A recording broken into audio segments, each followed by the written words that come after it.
Mes amis, une des phrases les plus importantes et les plus fortes que Rabbeinu a dit parmi toutes ces paroles, c'est surtout la phrase la plus grande et la plus haute du désespoir qui n'existe pas.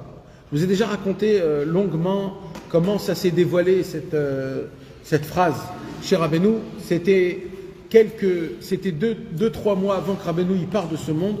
Rabbeinu il était très malade. C'était le Shabbat après Tisha B'Av. Le Shabbat après Tisha B'Av, Rabbi Nathan il a eu une envie pressante d'aller voir Rabbeinu. Vous savez mes amis que Rabbeinu, on n'allait pas le voir tout le temps. Il y avait trois temps qu'on allait voir Rabbeinu. C'était Rosh Hashanah, Shabbat Hanouka et Shavuot. Et Rabbeinu, il venait nous voir Shabbat Yitro, Shabbat Béchalach et Va'et Hanan.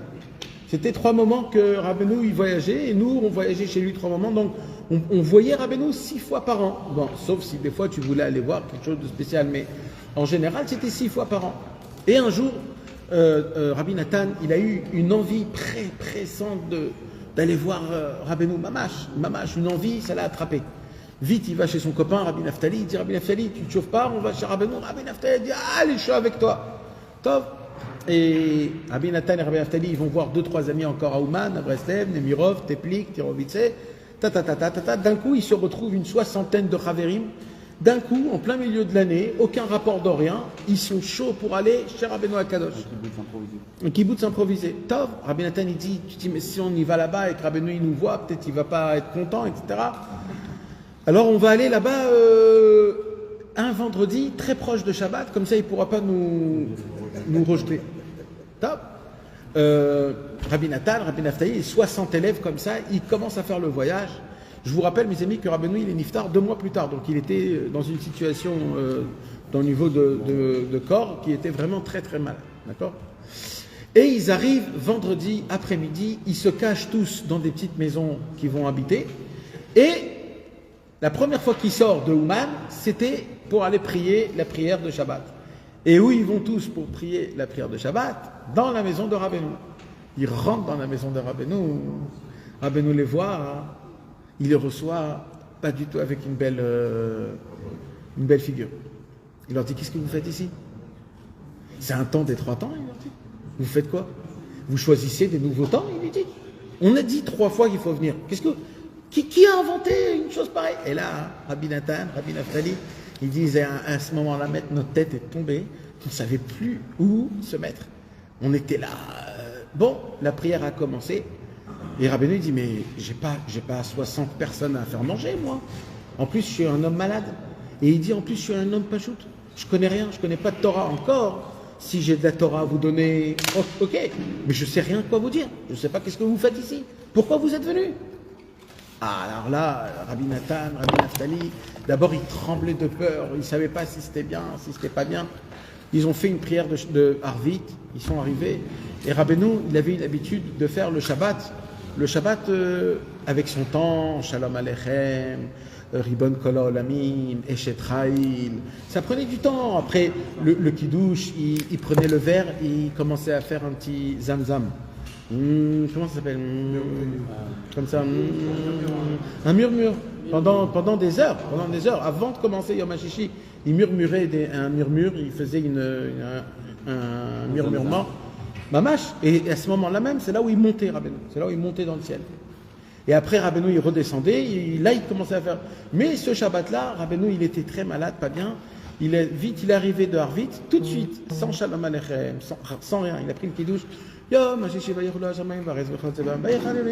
à Geffen, il a bu, il a donné à tout le monde, et au lieu d'aller se laver les mains, il s'est assis à sa table.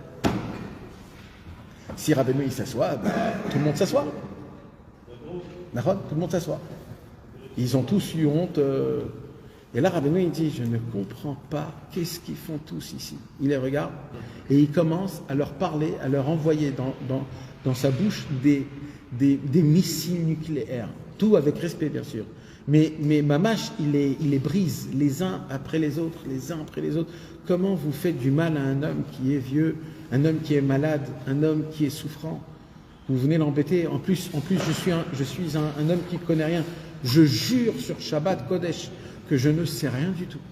Je ne sais rien du tout.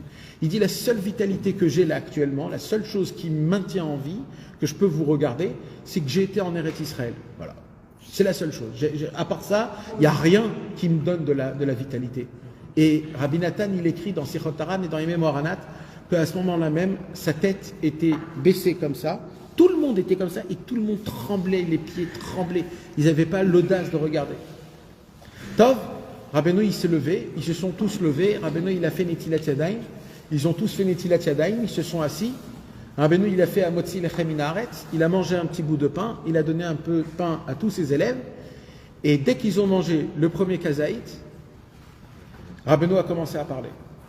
Il parlait, mais de lui-même à lui-même. Il parlait comme si qu'il se parlait à lui-même. Et il se parlait. Et tous les élèves de Rabbeinu, ils avaient tous regretté. Pourquoi on est venu, qu'est-ce qu'on a fait de venir, oh là là, c'est quoi ce Shabbat, c'est quoi ce truc-là.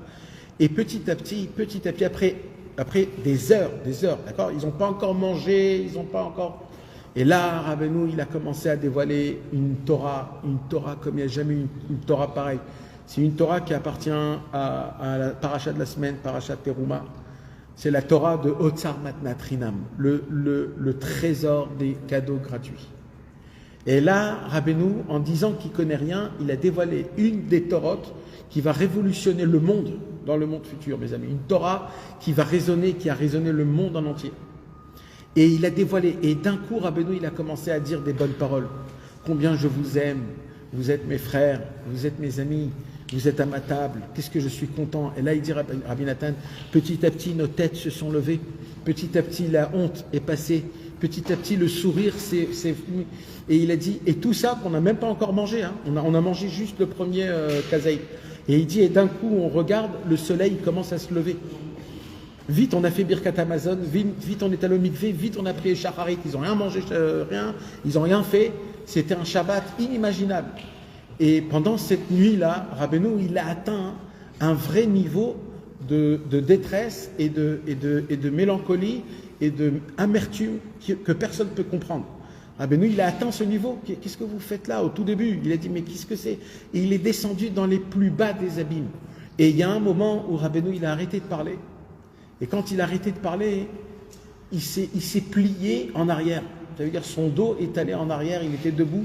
Et ses yeux, ils ont grandi et il est resté comme si il n'était pas là, mais Rabbi Shimon, il est venu le regarder pour voir si ça va.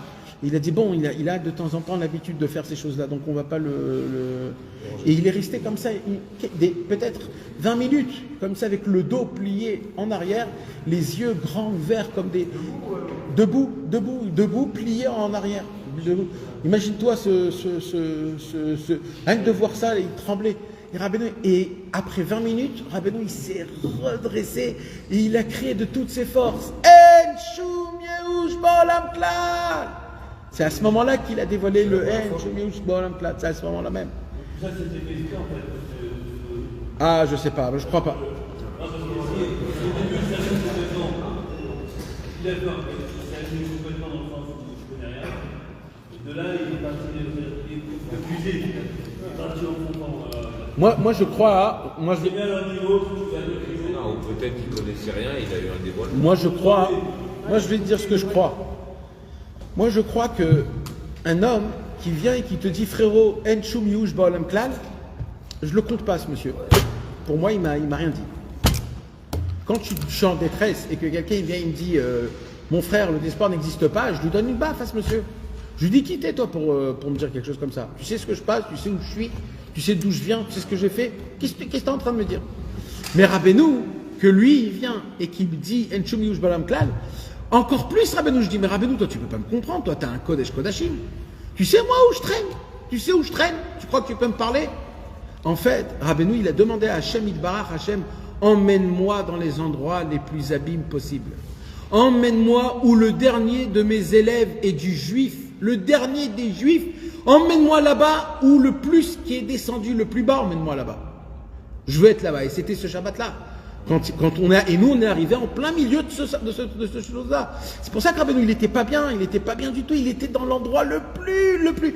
Et de là-bas, Rabbeinu, il a dévoilé dans l'endroit le plus bas que le désespoir n'existe pas. Donc là, quand Rabbeinu, il me dit le désespoir n'existe pas, j'ai confiance en lui. Parce que lui, quand il a dit ça, c'était au plus bas, des plus bas, des plus bas, où vraiment le désespoir existe.